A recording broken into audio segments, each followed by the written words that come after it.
Hello, it's BrickBros UK with our alternative build for the LEGO Ninjago Temple of Resurrection 70643, which is a creation we know lots of you have been eager to see for some time. But it's been totally worth the wait because after quite a few late nights we've managed to turn the temple into the alternative build we're calling Garmadon'S Galleon. So if you'd love to have a flying galleon for your Sons of Garmadon crew, you can follow our step-by-step build tutorial at the end to make it, but first let's take a closer look at our new creation. And as far as spare parts go, we ended up with more than we would have liked, but you could always use them in the build or make something new for the galleon. Then for an extra, we decided to turn the skeleton into an undead warrior to expand the evil army. Now Garmadon'S Galleon has obviously been inspired by Destiny's Bounty, but for a twist on the good side vehicle we thought we'd focus on giving the villain his own flying ship instead, which as you can see has a decent red, black and gold colour scheme like the temple, a solid boat structure, a blue sail in the middle, and it's packed full of features to make it fun for play.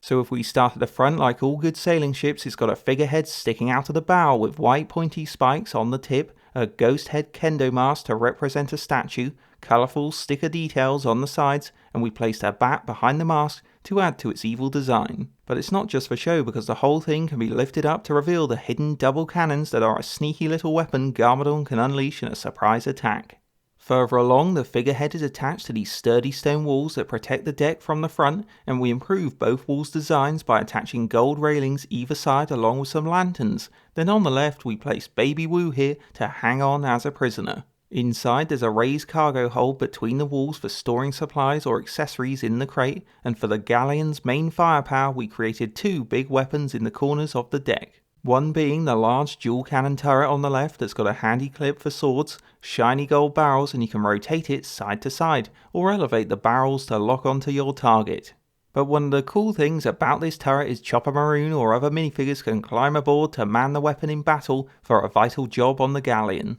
Then if we head over to the opposite side, we built a harpoon gun that has a gold tip bolt and a clip for swords. In play it can also rotate left and right or be aimed up and down just like the turret, and at the back there's a seat where Mr.E can hop on to use it on the Ninja to defend Garmadon, so the galleon's not short of firepower. Next up, in the centre of the vessel you can't miss the mast with its adjustable round blue sails that dominate the skyline and have some nice oriental sticker details at the bottom, but if you feel it gets in the way on the deck it could be removed. Moving on, lower down the hull there's plate and tile details as well as these reinforced defensive walls protecting the deck in the middle. And for an extra play feature we thought we'd modify the identical right wall by building the same trapdoor Technic rod function from the temple into it by placing the two trapdoors either side of the mast. So when minifigures stand over these trapdoors you can simply open them by pulling out the rods from the wall, which is a great feature to use when you're in flight to send unwanted guests off the galleon on a quick trip home. At the back here we constructed two overgrown flame thruster engines on the sides that have been inspired by the Destiny's Bounty engines, and both can be angled down for takeoff or backwards when you're flying the galleon around. Looking in between the engines, this is where you'll find the red pillared blocked up entrance to the captain's cabin that's covered up by a scary spider's web to show it's not been used for years. And on both sides we added windows for the cabin with ornamental weaponry for display. Now if we go to the top of the cabin, this is our favourite area on the build because no galleon would be complete without a bridge. So we've designed one with beautiful curved gold railing, a navigation compass to plot a course, lanterns and the all-important ship's wheel that can be controlled by Garmadon or Harumi when you place them in to command the vessel on a mission. Directly behind this area we added two decorative flags to show the bridge's grandness, and to protect Garmadon's back we installed a little twin shooter blaster that can rotate 360 degrees in case there's a surprise attack. Heading down the bridge we thought it made sense to turn this part of the build into the cabin's real entrance, which can easily be accessed by simply lifting up the dark red lock and swinging out the double white doors to open it all up. Then inside it's dark and quite bare, but we've placed the Oni masks here for safekeeping to give the ninja a tough challenge to retrieve them. And last but not least, if we flip it over, underneath we've made use of the arch pieces to help raise up the galleon so it can land smoothly or be displayed on a flat surface when it's not flying around. On a final note then, our Garmadon'S Galleon alternative build was an ambitious, challenging vehicle to make from the temple, but we feel as a whole it's turned out quite well, because you've now got a decent Destiny's Bounty style flying ship with a great Ninjago design that will be a nice display piece. However, having said all that, what we love the most about this galleon, and what we feel most of you will like about it, is it's jam-packed full of play features, like the moving figurehead, rotating weapons, an epic trapdoor function, and a cool opening cabin, which will all add to the fun when the ninja battle the Sons of Garmadon. And it's definitely a creation you should try if you want an evil Destiny's Bounty substitute. So if you've got this far and would like to turn your temple into our galleon, you should watch on now to check out our step-by-step build tutorial, and if you're ready to go, let's start the build.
And that's the finished build, so now you can enjoy our Garmadon'S Galleon, or maybe you've taken inspiration from this creation to make something more awesome. Hope you enjoyed a BrickBros UK alternative build, and don't forget to like, comment and subscribe to BrickBros UK.